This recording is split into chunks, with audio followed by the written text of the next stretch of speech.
Pentru frumoșii mei săgetători, dragii mei, în cazul vostru, ascendent săgetător, în cazul în care vă cunoașteți ora nașterii, dacă nu vă cunoașteți detalii, cei care sunteți născuți în zodia săgetător, puteți să ascultați, nu garantez să se potrivească multe, dar ceva va rezona cu voi. Iar pentru cei care își cunosc harta natală deja și știți că gradul 2 în Scorpion vă cade în casa a 12-a, acestea sunt informațiile pentru voi. Voi veniți după o perioadă de 9 luni în care Lilith a stat în casa voastră a 11-a, perioadă în care probabil au fost puse la încercare, să zicem, într-un fel sau altul, relațiile cu anumite grupuri de persoane cu care poate a avut o prietenie strânsă, rezonați în anumite momente în trecut, însă ceva s-a întâmplat, ați pierdut probabil relații, poate aveați, nu știu, obiective comune și Lilith a scos la suprafață anumite măgării sau mizerii, că ea scoate mizeriile la suprafață, în legătură cu aceste persoane și probabil că unii dintre voi ați pierdut prieteni sau ați încheiat relații cu persoane cu care rezonați, da? Sau pur și simplu, nu neapărat că au ieșit măgării la iveală, ci pur și simplu s-a întâmplat, uite, dintr-o dată am simțit că nu mai rezonez cu grupul ăsta de persoane, nu mai avem nimic în comun și ne-am îndepărtat, da, încet, încet. Acum, în următoarele 9 luni de zile, Lilith va tranzita casa ta a 12-a. Și casa 12 este casa subconștientului colectiv, subconștientul de care nu suntem conștienți, într-un fel sau altul. Aici se află perioada intrauterină, mie îmi place să spun, este foarte mult reprezentată casa a 12-a cu perioada intrauterină. De ce? Pentru că este o casă de finaluri, este casa în care se termină roata zodiacală, în casa 1 începe un alt ciclu, aici trebuie încheiat un ciclu. O sarcină, de exemplu, pentru că dacă vorbim despre viața intrauterină, o sarcină nu poate dura mai mult de 9 luni de zile. Bine, am auzit acum recent, da, ce cu natura asta umană. Acum recent am auzit de cineva care trebuia să nască și copilul n-a vrut să iasă, a mai trecut încă o lună și o săptămână, deci 10 luni și o săptămână până când s-a născut copilul, care avea undeva la 5 kg și wow, a fost așa super interesantă știrea. A fost cineva real aici lângă noi, da? Nu la știri, n-am auzit la știri, că eu nu mă uit la televizor la știri. Însă este considerată casa, hai să zicem așa, a uterului, da? Cum o sarcină nu poate ține mai mult de 9 luni de zile, e momentul să se înceapă un nou ciclu, da? Ceva trebuie să ajungă la final și să înceapă ceva nou. Acum, Lilith intrând în casa asta a finalurilor pentru voi, este cumva sau se va accentua, se va pune în evidență ce trebuie să finalizeze în viața ta. Hai să spunem așa, dacă ai făcut o certă curățenie între prieteni, între, nu știu, au ieșit la suprafață măgării sau nu are importanță. Dar te-ai eliberat de anumite persoane cu care nu mai rezonai. Acum, în casa asta altă, într-un fel sau altul, e momentul să scapi de anumite, cum să numesc eu, condiționări inconștiente. Da? Condiționări mentale, condiționări emoționale, care nu te lasă să evoluezi, nu te lasă să ieși din cocon, într-un fel sau altul, da? Ca să poți să-ți reiei viața. Aceste condiționări pot avea legătură cu ce? Cu Pentru unii dintre voi poate avea legătură cu acel subconștient sau inconștient colectiv despre care ne vorbește această casa 12, adică amprenta pe care și-au lăsat-o într-un fel sau altul strămoșii tăi în tine, ca ADN-ul. Viața intrauterină pe care ai avut-o, cum se simțea mama ta în timpul în care te-a avut în bortică. Deci aici există, e o foarte, profunzimea casei a 12-a este foarte, foarte mare. Pentru că aici vorbim despre ce va încerca Lilith să scoată în evidență în această perioadă, faptul că tu te-ai refugiat de realitate. Dar este o casă de finaluri. Ok, e momentul să văd că ce tind să fac este să mă refugiez de realitate. Este și casa, este în astrologia tradițională, era considerată casa pușcăriei sau a instituțiilor medicale, tip, cum se zice, psihiatrie, da? Pușcărie, după cum am zis.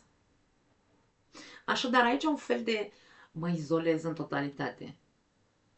Trăiesc într-o lume interioară în care nu vreau să am de-a face cu nimeni și nimic. Este uterul meu, este unde eu mă simt în siguranță.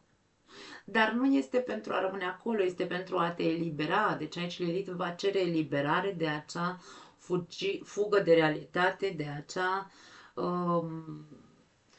tendință de evadare de realitate și așa mai departe. De a clarifica într-un fel sau altul, nu știu, încearcă să cauți informații. Ce moștenire ai pe partea de ADN-ul? Pentru că aici se află bagajul nostru de care nu suntem conștienți. Și când vorbim despre Scorpion, aici bagajul poate fi obsesii, poate fi manipulare, acele părți obscure despre care vorbeam în introducere, dacă n-ați văzut introducerea, vă invit să vedeți. Acele este casa inconștientului, inconștient, ca să ne înțelegem, voi poate nici nu vă dați seama că aveți aceste aceste defecte, nu știu cum să le numesc, da?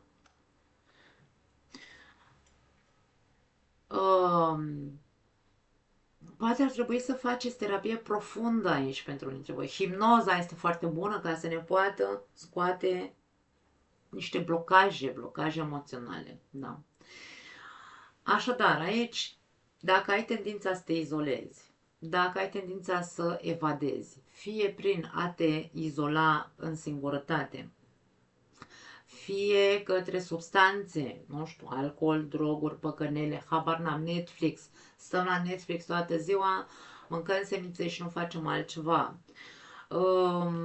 Sau televiziune, mănânci televiziune pe pâine, te uiți toată ziua la știri, îți îmbuibi capul aici, da? Cu prostile colective.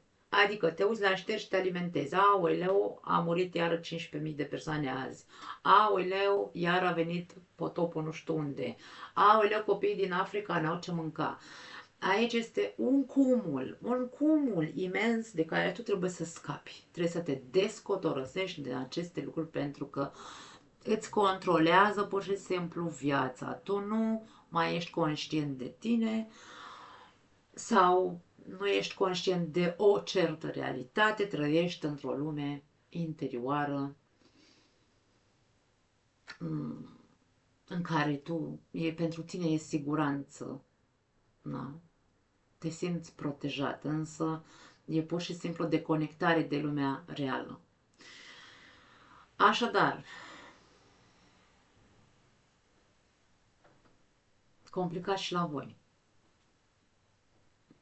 Lilith va aduce situații în care să te facă conștient că te ascunzi în spatele unor scuze sau a victimizării, da, poate fi și asta, și că trăiești de fapt într-o lume imaginară mai mult decât în lumea reală, pentru că acolo găsești acea siguranță despre care vorbeam. Această siguranță în care tu te-ai regăsit până acum va dispărea, Lilith.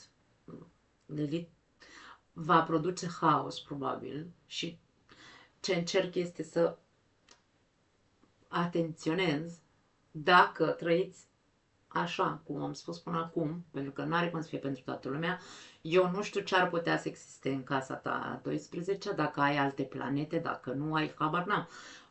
Situația poate fi diferită față de ce spun eu aici, pentru că aici nu am o planetă și nici nu voi intra în amănunte, pentru că fiecare hartă natală este particulară. Așadar, aici e o generalizare, da?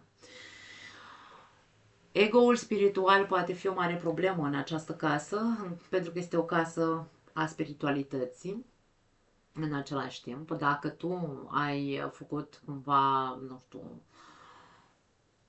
nu știu, ai luat un drum spiritual, fie el religios, fie el spiritual de gen, nu știu, alte dezvoltare personală sau alte chestii, nu are importanță, da? Aici vorbim despre un ego inflamat, ar putea să fie, mare atenție, da? O variantă pentru unii dintre voi, dacă sunteți pe acest drum spiritual care poate fi nesănătos. Eu îl numesc nesănătos, cel puțin, da? Drumul spiritual nesănătos este drumul în care, cu scorpionul aici mai ales, avem cunoaștere spirituală foarte mare, însă ne folosim de ea aici cu scorpionul. Pentru ce? Pentru a îmbrobodi pe ceilalți, a manipula, a fi noi cei care tragem mițele într-un fel sau altul. Da? Noi suntem păpușarul și ceilalți sunt păpuși în mâinile noastre, pentru că aici avem o mare putere de manipulare prin toate acele cunoașteri sau acea cunoaștere pe care noi am urmat-o.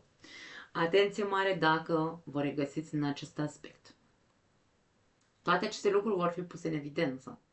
Aici poate exista manipularea mentală față de ceilalți, manipularea emoțională față de ceilalți și așa mai departe, da?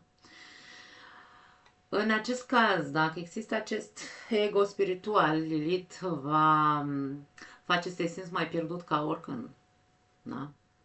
Și inclusiv defăimat într-un fel sau altul. Se va vorbi, vei fi demascat, îmi vine să zic. Atenție, demascat. Dacă ești pe poziție de salvator, pentru că aici este și casa martirizării, da? Noi încercăm să-i salvăm pe alții, da? Nu suntem conștienți că noi avem o problemă și că trebuie de fapt să ne salvăm pe noi. Din nou, dacă ești pe poziție de salvator, fără ca nimeni să strige după tine că ai nevoie de ajutorul tău, atenție, Lilith te va pune în situații, nu știu, în care nu vei ști cum să îi rezolvi problema al cuiva, chiar dacă tu vrei să arăți că poți să-l ajuți. Nu vei putea. Lilith te va constrânge într-un fel sau altul. De ce? Pentru că vrea să-ți arate că trebuie să te salvezi întâi pe tine.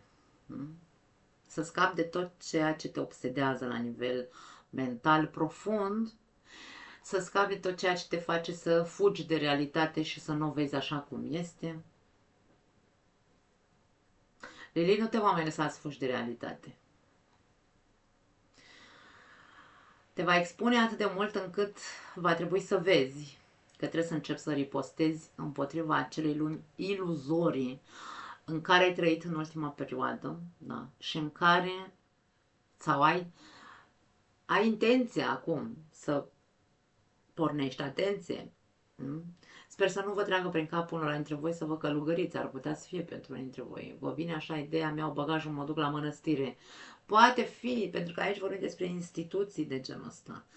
Pentru alții dintre voi poate fi o depresie profundă în care poți să intri din cauza acestei lumi iluzorii care nu se pupă cu realitatea. Deci ca și cum aici trebuie ruptă, în aceste 9 luni de zile trebuie conștientizată această nevoie de izolare și de fugă și trebuie trecut, da? Trebuie rupt, încheiat și pornit cumva, pregătit și realist, o nouă viață după 9 luni de zile. E un proces întreg profund de care tu trebuie să începi să te ocupi, îmi vine să spun aici. Ai o putere extraordinar de mare din punct de vedere inconștient. Pot fi multe... Lilith în Scorpion, în casa 12-a, casa 12-a fiind și o casă a visurilor, da? A magiei, într-un fel sau altul, poate aduce foarte multe, casa inconștientului, aduce foarte multe informații coborâte din inconștientul tău sau vise premonitorii pentru alții dintre voi, în care să vă expună prin vise ca să înțelegeți de ce fugiți, de ce sunteți obsedați de ceva anume. Da, deci e foarte, foarte... Deci aici e nevoie de terapie profundă. Pentru că trebuie să se încheie ceva. Lilith va încheia în astea 9 luni de zile, va încerca să încheie socoteală cu această zonă din viața ta. Complicat și pentru voi. Nu mai am altceva, dragi săgetători. Vă pup. Ne vedem în următorul material. Ciao!